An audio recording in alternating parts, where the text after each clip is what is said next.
This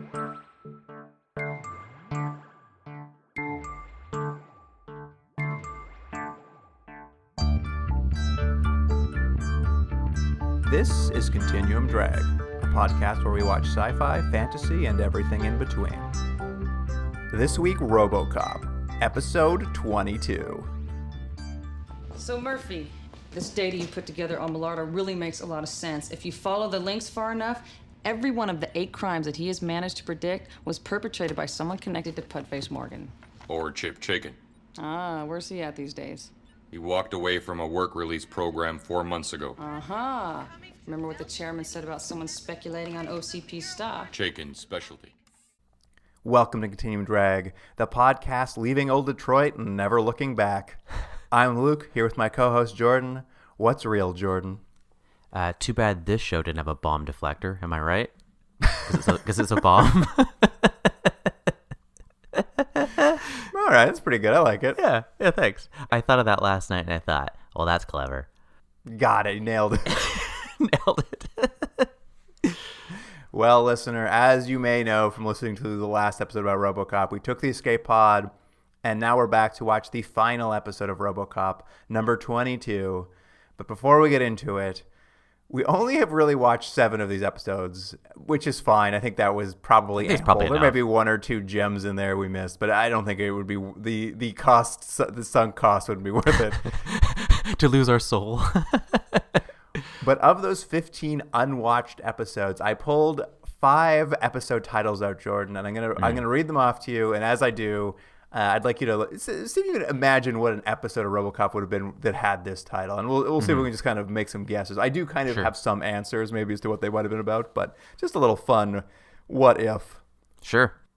So there's an episode that we didn't watch called "Ghosts of War." Well, that's actually an interesting episode because the Andrea Roth character, the digital ghost, she really gets the spotlight in this episode. And what it is there's a competing company also has a digital type ghost, but it's essentially like a personification of like a bug that attacks computers, but it looks like a Viking type kind of guy. No. And so they're like, how do we fight this? We have to fight it in the digital realm, and the only way to do it is have her character. So her character's got to like suit up and got to become like a big fighter. So she goes in to fight the guy, and RoboCop's there gonna be like, buy him, Robo. I like it. It sounds good. I'd love to see I'd love Computer Ghost to get her own episode. That would have been nice. It would actually be nice if any of the characters really had a little bit more. That's true. What it was about apparently was some like disaffected ex-soldiers dressed up as superheroes and committed crimes. Okay. I think I like mine better. Yeah, I do too. What about this one, Jordan? When justice fails. That's RoboCop. He's out the cold open. He goes out and he tries to save like someone being kidnapped or something, but he accidentally kills the person.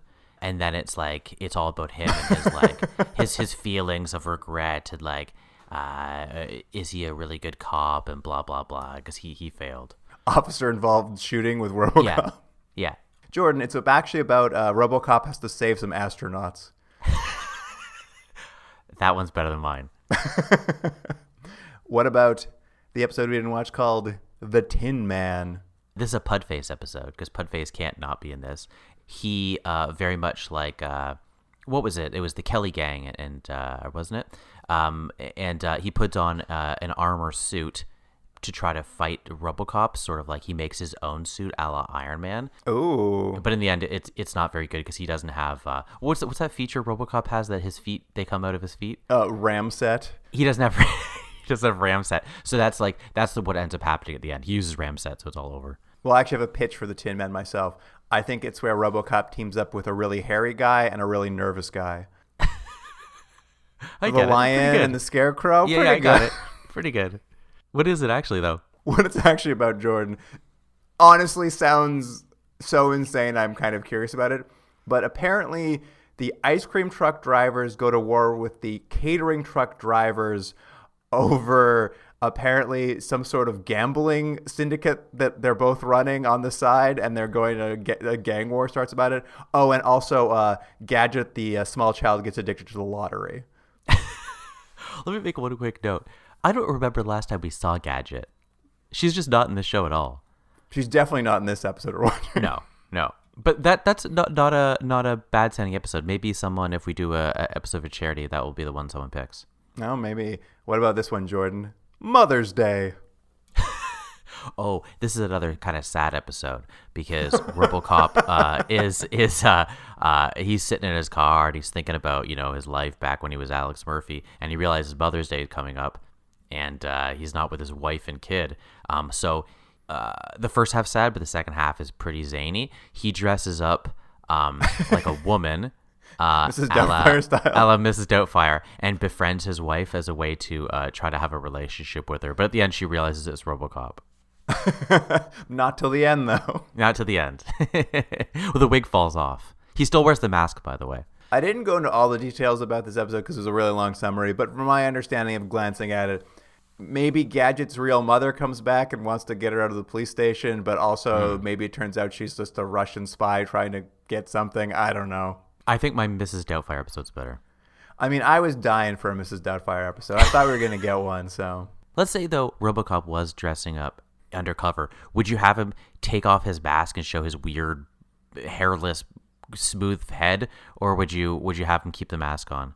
Yeah, I'd have a wig over top of the metal helmet. Yeah, I think that's better. And your final title, Jordan, that we didn't watch, Midnight -1. So, you'd be surprised, but this is actually a crossover episode. It was sweeps, and so they wanted to promote two shows, and it's this and Forever Knight. And Nick Knight, was that his name? Detective Nick Knight? Yeah, that's right. He comes over because there's been what seems like maybe vampire attacks. So they call this a detective in who seems to have an expertise in this, and him and RoboCop team up to solve the case. They drive him over the border from Toronto to Detroit. That's right. Well, it's actually easier because they're both Toronto. Well, apparently what it's about, this sounds better than I think it actually would be in practice, but a man is about to be executed on a reality show, but RoboCop knows he's innocent, so he must prove it before the execution. Yeah. Wasn't that like an episode of Sliders? Or am I mixing that up? I'm not sure. It seems to me it's sort of like The Running Man, the Stephen King one, but... Right. Yeah. No, mine's better too. Crossover. All right, should we get into it then, the final episode of RoboCop? Let's do it. Here's the IMDb summary for episode 22, Public Enemies. RoboCop must save the president and the first gentleman from an assassination plot hatched by Dr. Millardo, Chip Chaikin, and Pudface Morgan. Okay, a couple things. One, I was sure it was going to be a Hillary Clinton sort of impersonator thing because the 90s are obsessed with Hillary Clinton. There's two things we're obsessed with in these TV shows that we always watch from the 90s. Hillary Clinton and VR. And this episode almost gives you both. But they decided to do a different type of president. I didn't get any sort of like hint that they're like doing some sort of weird jab at Hillary Clinton. But that's the first thing I want to mention. The second thing is, I understand this world was a little bit cartoony, and they wanted like kind of like pulp characters like Dick Tracy and sort of like bad guys. But they keep going back to Pudface. It's not like he's that interesting or that unique or distinctive. It's just like he's a guy with a big nose and a kind of like slightly melted face. You could have 10 guys with weird little things. This guy's got big ears, or this guy's got wrenches for hands. I don't know. There's so many different things you could do. It's like I'm like, you're back to Dr. Crazy Millardo, who just has like 90s hair, and Pudface Morgan. Boring. Well, I'll comment on both of your points. First, the female president. They really save it as a gag reveal where a man gets out of the limo and they call him, oh, Mr. First Gentleman, and like it's supposed to be like a lady's the president. Except Dave on the last episode, our previous guest Dave on the last RoboCop episode was like, they mentioned that the president's a woman. So I was just like, how is it like we know that if we've been watching the show, that's the case. You know what's funny? I forgot we talked about it, but I thought the same thing when they were like the president. I was like, oh yeah, it's a female president. It's gonna be like a Hillary Clinton character. And to your second point, Jordan, this is a callback because these are all the same villains from the pilot. They even got Chip Chaikin back. The unholy trio returns. Oh, I realized that. I'm just saying they weren't that good the first time. They're fine. They're perfectly fine. But like of the three, Millardo is so boring. It makes everything a perfect circle, Jordan. A perfect circle. Okay, you're right. Anyway, the episode starts off with, I gotta say, wall-to-wall gags. It's all gags for the first 10 minutes. Yeah, it was a weird tone. It's like you start like a security guard, and he's getting like insulted by another guy, and then you realize, oh, these two guys are together. They're sort of like thieves or like hoods, and they got silly voices, and I think one of them says they're looking at it and it's like they knocked out a security guard and it's like, I guess he was watching too much TV. I'm like, okay. Well, they have I'm sure they have funny names. They're like, wasn't there like characters before? They're like, my name's Oreo and I'm Milk or something like that. And I was like, oh, there's okay. Tom and Jerry earlier. That's it. And then like we see Dr. Crazy Millardo locked up in his like cell, and he's chomping on a big carrot, and then Detective Madigan walks in and says, "What's up, dog?" So there was a couple things about this. I mean, the carrots will come back to because they end up being a stupid plot point, but it seemed at this point when he was eating the carrots that the whole thing was because the person writing it was like, wouldn't it be hilarious if she said, "What's up, Doc?" Because famously Bugs Bunny eats a carrot and said, "What's up, Doc?" And he's eating a carrot. So if you're eating a carrot, I mean, that thing sets itself up. And I was just like, this is so bad. What was more important was that she's obviously now a detective because she's wearing plain clothes. That's right. She's not wearing her uniform. But man, was that a dumb scene. And he's chomping. Like, I'll give this to the actor. Someone said to him, this is a cartoon. Stop thinking about anything other than this is a cartoon. You're a cartoon character in a cartoon world. You have to be so big and over the top. And so he's chewing a carrot like no human would chew a carrot. I was listening to another podcast that was looking at Batman movies. I'm sure some of our listeners probably listened to it. But they were talking about the Joel Schumacher one with George Clooney and Batman and Robin. Arnold Schwarzenegger. And apparently on set, before every take, Joel Schumacher would yell, "Remember, this is a cartoon." I heard that too. It became a bit of a famous thing after the movie was so bad that we're like, yeah, maybe that wasn't a great bit of direction. Well, maybe that's what they're doing here. They're just yelling, "Hey, remember, this is a cartoon." Yeah, maybe.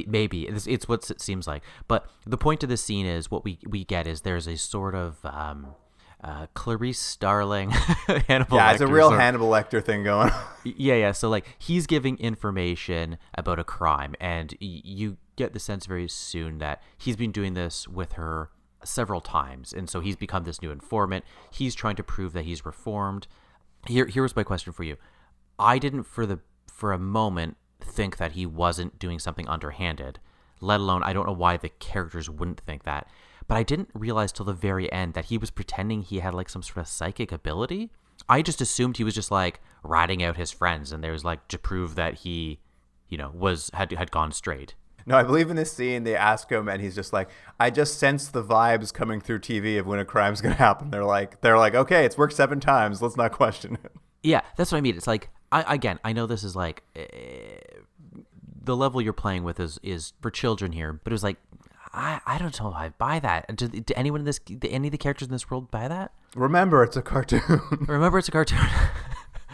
What I like, though, is they go from this scene, and Pudface Morgan, as you mentioned, is back, but now he's got a gang of hamburglers with him. I wrote the exact same thing. It's 4 hamburglers. And whoever did the costumes knew that's what they were doing because they're wearing the black and white striped shirts, but not only that, they're wearing like a gigantic like black sun hat to give a hamburglar appearance. Yeah, and they're raiding some OCP headquarter skyscraper. Of course, RoboCop shows up to get them, and we get the next gag where RoboCop's beating up the hamburglers, and then one of them hits RoboCop with a pipe, and it just causes the pipe to vibrate, so the man stands there shaking, and RoboCop looks at him and says, "Shake it off."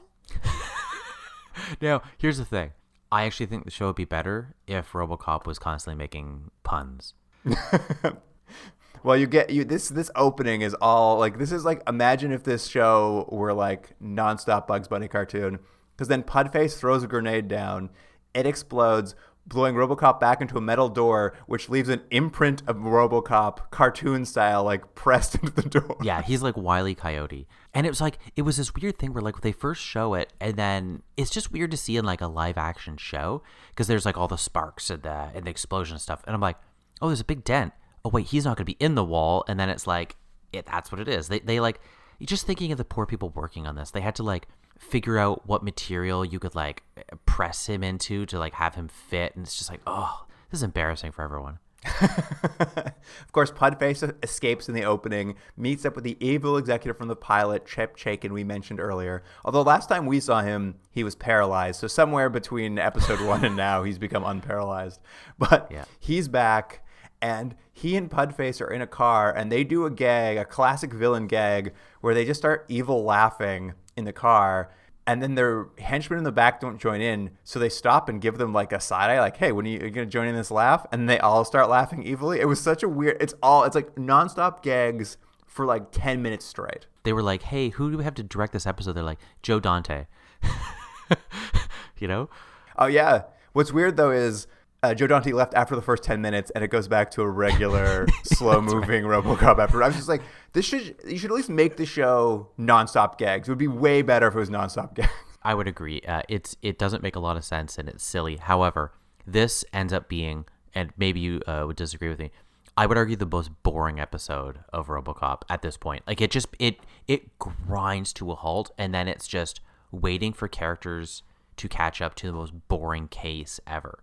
But I want to make a point before we move on. Where Pudface is, he's in some sort of laboratory that apparently there's no consistencies with what we learned about like RoboCop and how they fix him and his parts and stuff. But apparently there's a place where all his extra parts are, and like I believe the room is called Cyborg Supplies. Right. Cyborg Supplies. There's a whole room just for RoboCop, and it's like you see like part of his chest and his arm off to the side and all that sort of thing. You're like, oh, cool. So that's how they do it. They have different parts for him. And so you go, oh, they must be doing something. Maybe it's sort of like that Tin Man episode we didn't watch, where Pudface is going to make a RoboCop thing. But there's a part where they're discussing like, what would he want there? You know, why would he have come in here? And Madigan goes, it doesn't matter if he's stealing like RoboCop's parts, because that's not what makes him great. What makes him great is he's Murphy. He's a good cop, not all this RoboCop stuff. And I stopped and I thought, I don't know if I agree with you. I think everything he has is RoboCop. I never see him do anything like cop-like. He only does RoboCop stuff. The only thing that anyone is interested in RoboCop is the RoboCop stuff he can do. So I don't know what Madigan thinks is happening, but I disagree with her entirely. I mean, if Murphy was such a good cop, why did he explode in the first place? Exactly. I mean, in the movie, it's hilarious. For anyone who doesn't remember, it's like literally his first day on the job. Like the movie clips along so fast. He comes into town and he's like, "Hey, I'm the new cop transferred," and they're like, "Oh, hey, cool." And then he goes out to call and he gets blown up. I'm like, he's not a great cop. Oh, that's very good. But the core premise of this episode is the president is coming to Detroit to award OCP as Corporate Citizen of the Year. And Millardo, locked away in his thing, has like schemed up a plan. As you mentioned, he's feeding Madigan tips to get them to like believe that he's a good guy now. But you know, obviously, we as a person with a fully developed brain, I mean, a child could see this coming.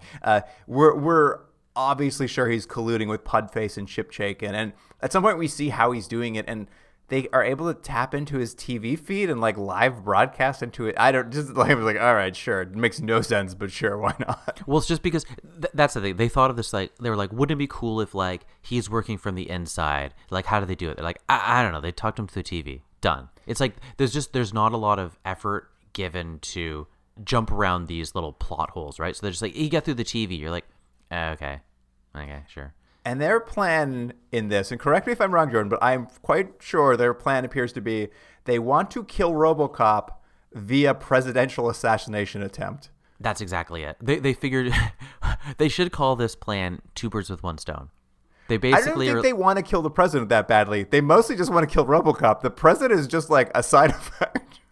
Oh no, I disagree. I think they want to do both. I think they want to make a big impact, but they also want to get rid of RoboCop is the main thing. Yeah. Okay. But essentially, they're hoping RoboCop will be put on the president's security detail. But unfortunately for them, the anti-robot lobby has too much pressure, so the Secret Service won't put him on. And there's like a scene where they're watching the news and they're like, our plans are ruined. We have to come up with a new plan. Yeah, it was weird that their whole plan was like, we'll turn him into a bomb and we'll have him blow up with the president. They're like, what if he doesn't get assigned to them? They're like, oh yeah, we never thought of that. Yeah, so they have to execute like a sub plan at some point, which was like they kidnap the OCP marketing executive and which forces RoboCop to use, because as you said, the attack at the beginning was on his cyborg supplies, which was exploded, so he's lost most of his like ordnance. He doesn't have many of his weapons anymore. So the bad guys plan for him to go rescue this executive, and in doing so, he'll use up all of his remaining exploding ordnance, just blowing up every door in his way. Like he doesn't open a single door. He just shoots a grenade at every single door. To be fair, RoboCop does seem like he's in a bit of a hurry in this episode. He's just constantly blowing doorways up. And after they rescue him, he's just like, "Oh, good news, RoboCop! Your new shipment of exploding grenades came," which will come to be later. Be like, "Oh, they're the ones that turn him into a bomb." Like that's sort of that. The bad guys are, which I don't understand how their plan worked originally. How they were anyway. It's so convoluted, but like this is sort of like all randomly happening throughout the episode. Yeah. Well, the basic thing is it's their like. The greatest asset is going to become their greatest weakness. They're going to turn who should be the strongest protector, the greatest defense into a weapon is what the idea is. Great. The actual, you're right, the mechanisms of getting there don't really make a lot of sense, but it's RoboCop, so you go, eh. About the, what's his face, eating carrots and stuff, and Millardo's like, I eat carrots now because I'm a vegetarian. And you're like, okay, I don't know if vegetarians just sit and eat carrots all day, but regardless. RoboCop keeps checking his voice throughout the episode for stress levels. And why he's checking it for stress levels is to see if he can tell if he's lying or not, which I didn't know if that exactly tracked, but whatever. He's like, I'm going to check him for stress to see if he's telling the truth. But I was like, he's telling the truth because he keeps giving you accurate information. That's not the problem. The problem is not that he's lying about Truthful that. or not. The problem is the intentions behind it. But like RoboCop going like, 78% he's telling the truth. I'm like, yeah, we know he's telling the truth, RoboCop. Are you an idiot? Like, it just, they kept doing it. I was like, he's a terrible cop. Yeah, well, and that's just what happens here is like that the exec they rescue is just like the kidnappers mentioned that they're going to try to kill the president, and that somehow in doing so, they're going to short the stocks of OCP so that when OCP looks bad for the president dying on their watch and their stocks crash, they're gonna do the big short. Essentially, the bad guys are planning to do the big short on OCP. It's so funny for how many little details there are in an episode that doesn't make sense. It's like, guys, why even bothering with this? RoboCop becomes a bomb. That's it. And with this information, the Secret Service decides to recruit Dr. Crazy Millardo to use his psychic abilities and they bring him to meet the president to like determine how she's going to be assassinated. Which again is like something that had to happen for their plan to work. I'll just ruin it. What is they need to know exactly where the room is, like where they're staying, and the only way to know that is Millardo goes out on the balcony at some point. They're like, they're on floor 6. Yeah. It's so bizarre. I was like, but so if he didn't get brought in, which is insane, they'd bring him in to see the president, that the plan would fall apart. They'd be like, we just don't know what room they're on. Yes. And Millardo says, my psychic abilities tell me you're going to be attacked by a bomb. And RoboCop's like, 100%. And it's like, thanks, RoboCop. Good thing you're here. And now RoboCop's recruited by Secret Service. The anti-robot lobby be damned. They're like, RoboCop, the president is speaking in an hour. We need you by yourself to sweep the entire venue. Yeah. I mean, why they didn't bring him in earlier, I don't know. But he was too busy checking everyone to see if they're telling the truth, I guess. And as RoboCop's just wandering around the venue, I don't know what he's not doing anything. I guess his sensors are working. The audio clips from the episode are just playing out loud in his mind. And then RoboCop stops. He's like, I'm the bomb. Yeah, it's funny. It's supposed to be like a thing, like he's piecing it together, but you're right. It just is like clips from the show, and you're like, I don't know if all this information tells you you're a bomb, but they just needed something, so he's just walking around being like, memories. I'm a bomb. Anyway, and RoboCop catches Millardo and Chip Chaikin after Millardo uses one of his carrots to sedate his Secret Service like guard. Yeah, it was so weird. It's just like, I've been eating carrots this whole time, so you'll sedate a guy. Yeah, he's been playing the long game, Luke. This is what was so dumb about it. He's been eating carrots for weeks and months. It seems to be all he's eating, which is not great, but regardless, he's just eating carrots for the whole point that when he goes to the president's, when he gets called to the president's room, which again makes no sense, he'll obviously have all his carrots with him, and he has prepped his carrots with cyanide or something, because that makes sense. He keeps eating his carrots and telling the Secret Service guy how good carrots are, how great they are, knowing that he won't be able to resist it for very long. The Secret Service agent eats one of the carrots, and it's not a normal carrot. Again, it's a poisoned carrot or whatever's on it, and he's knocked out. And I was like, man, this was a long way to go. Such a long way to go. I was laughing so hard. I'm like, this is why you had him eating carrots? It's like, again, it almost makes the whole, like, it would have been better if just for no reason in the opening scene he's eating carrots and she goes, "What's up, Doc?" Just leave it like that. Leave it as a weird thing, you know? Absolutely. That's what I thought was happening too, but that's not what was happening. So RoboCop catches Chip Chaikin and Millardo as they're escaping out of the hotel, and Madigan's there with him. And Madigan's just like, "RoboCop, we have to torture them for information about the assassination. We have to torture them." And RoboCop's like, "No, why don't we just stand right here?" Because RoboCop knows he's the bomb, and if he just stays with them, they'll eventually give it up just out of fear of the bomb.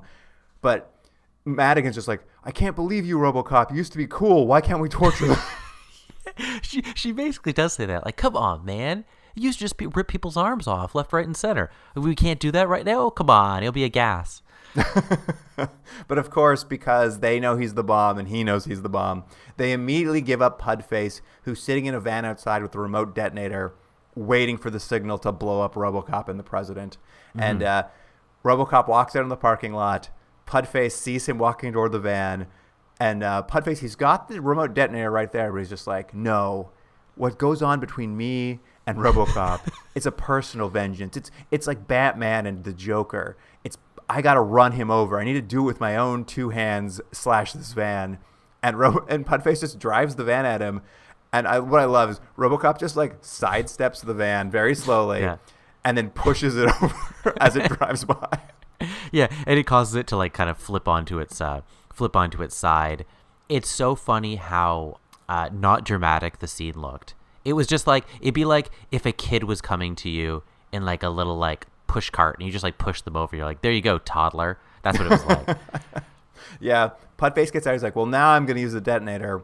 But as we, the audience, have seen, Chip Chaikin has double-crossed Pudface by also putting explosives on his van so that when he pushes the button, the van will explode along with RoboCop. And of course, RoboCop has long ago, off-screen, unbeknownst to the audience, disabled the bomb on himself. I guess just with his mind. Who knows how. He was just doing a scan of himself. He was scan, bomb, and he just like took off his foot. The van explodes. It throws Pudface across, like he flies across the scene, lands right at RoboCop's feet. RoboCop picks him up, and then RoboCop just punches him square in the face, and he flies back across the screen. The actor, whoever, I couldn't tell if it was him or the stunt actor, has to twice like fly through the air. One fly because of the bomb, and then second time fly because he gets punched in the opposite direction. And what a show. And that's sort of it. RoboCop saved the day. The president comes out without security, as far as I know. She just walks out in the middle of nowhere and just like, "RoboCop, you saved me. How would you like a job in Washington?" And he's like, I can't remember what he says, but something to the fact he's like, "I can't. I'm needed here to defend. Also, I am not a human being." It was like something like that. I was like, "Oh, RoboCop, get some confidence." And then RoboCop just sort of walks off into the distance and waves. And do you remember the last time we saw a final episode where the character in the final shot walks out from the distance, stops, and then turns back, looks at camera, and waves?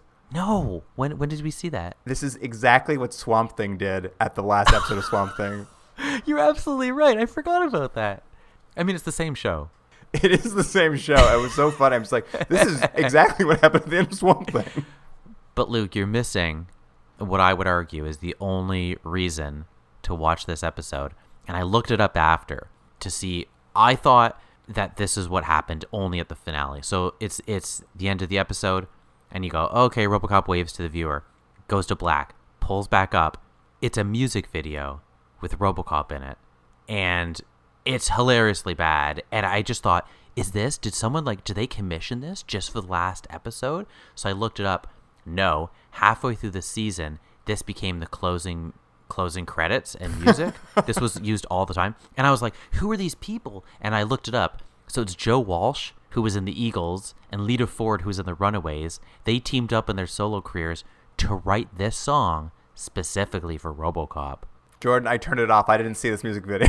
Yeah, so there's a music video, and it's them singing, and RoboCop's kind of there, like, not dancing because he's RoboCop, but he might as well be dancing. It's horrible. It's so bad. The song's bad. The music's video bad. It's the best thing in the episode. You got to go back and watch it. I'm going back to watch it. I'm going to pull that clip for social media. Yeah, it's real. It's going to get taken down by like Universal Music or something. Immediately. Anytime we do that. Well, Jordan, I have a couple final notes, things that I just, we were scanning through the episode. We were going through quickly. There's a couple little bits. I don't want to miss out on mentioning what the Commander Cash cartoon was. Oh, that's right. He talks about like he doesn't. It's bad to be a vegetarian, right? Yeah, being a vegetarian is not masculine. A boy's about to eat a vegetable, and he's like, "Don't you want your son to grow up to be a man?" You know what it reminded me of? It actually reminded me a lot of and this is aging me a little bit, but the old episode of The Simpsons where Lisa becomes a vegetarian, and in the school they play that video for the kids about eating tripe, which I just thought was really funny and really well done. All the kids wanted afterwards. I was like, oh, this is like a dumb person's version of that. Yeah. It's if the rest of the episode where they all learn a lesson doesn't exist around it. Yeah. That's right. The other thing I wanted to mention, I don't know how this is the first time I noticed it because I know she wore this before, but when Madigan's in her full tactical gear, ready for like the big fight, I just realized that this episode, she's just wearing a hockey helmet. I didn't notice either. Like they put like a microphone on it, but it's like got the hockey straps under the chin. I'm just like, this is just a hockey helmet. It's like a Jaffa hat. I like that in this episode specifically, we don't see Digital Ghost and we don't see Gadget. It's crazy, right? You bring these characters that are supposed to be there, although to be fair, pretty much doing the exact same thing, which you assume is they're just accessing information for RoboCop so he could be out and you could be like, look this thing up, and they would do that, but they never really use them in that way. There was a deleted scene where they both show up to disarm the bombs on RoboCop and then walk away. That's right. That's exactly what it is. He goes over and like Gadget's working on his foot and Digital Ghost is, I don't know, rubbing his shoulders.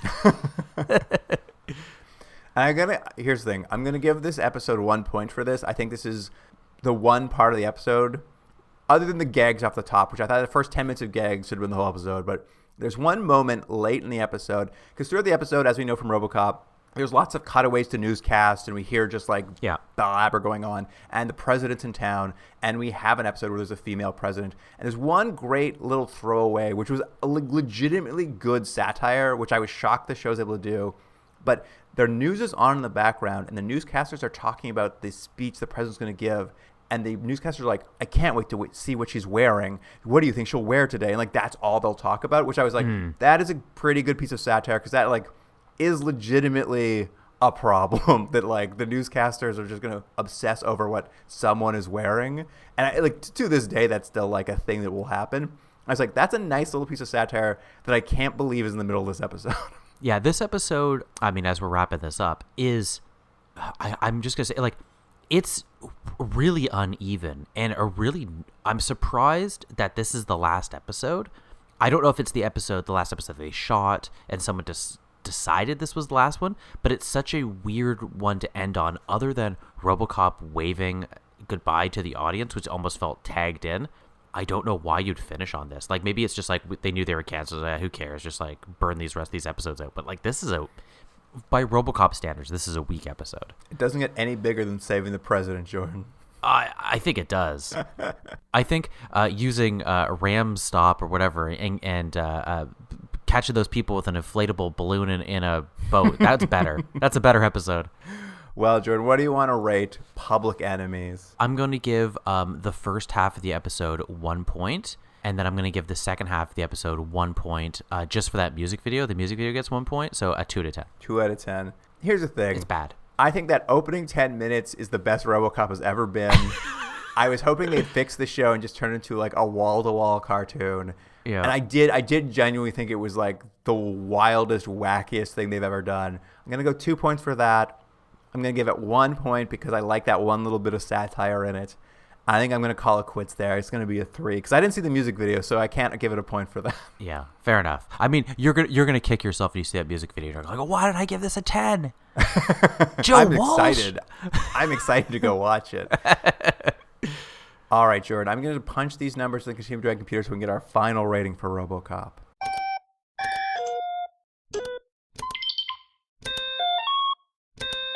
All right, Jordan. You ready for the final score on RoboCop? Yeah. It clocks in finally at 4.17. Not a great showing. I mean, better than I would have expected. But I guess if we'd kept watching it, it would have kept falling. It would keep falling. And that's the thing about some of these shows, that the longer you go, if we had forced ourselves to watch the whole season, it would ended up probably like around a 3. It's not a great show. It has... Look, it's not as bad as you would almost think for like a show where like it's just like we got the rights because Orion was just selling, like having So fire sale. Fire sale. So it's like it's not that bad, but it's also like it's too hard to do this.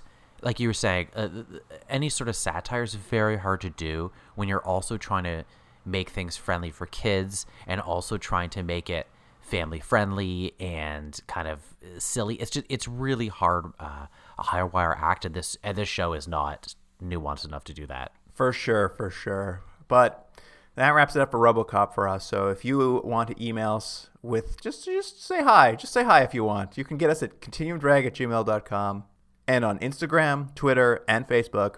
We're having wall-to-wall gags. We're having a music video. We got lots of clips from this episode. The music video is where you want to be. The handle there is @continuumdrag. It's easy to find. And that wraps it up for us and RoboCop. So listener, thank you for joining us as we watched all these episodes of RoboCop. And Jordan, I'll see you on the next podcast. I'll see you then. Can't get enough Continuum Drag? Commission a bonus episode for charity. Want us to watch an episode we missed after using the escape pod or during a best of run? No problem. Is there an episode of a series we've never watched or a TV movie you want us to cover? You got it. Wish we'd comment on your favorite movie, content, or other weird media? Sure, why not? All you have to do is make a donation to one of the charities selected by past guests on our website.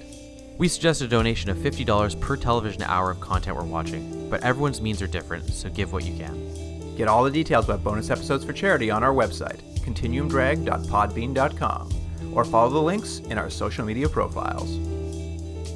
Continuum Drag is recorded in Ontario, Canada, and Seoul, South Korea. Theme music by James Rick Seidler.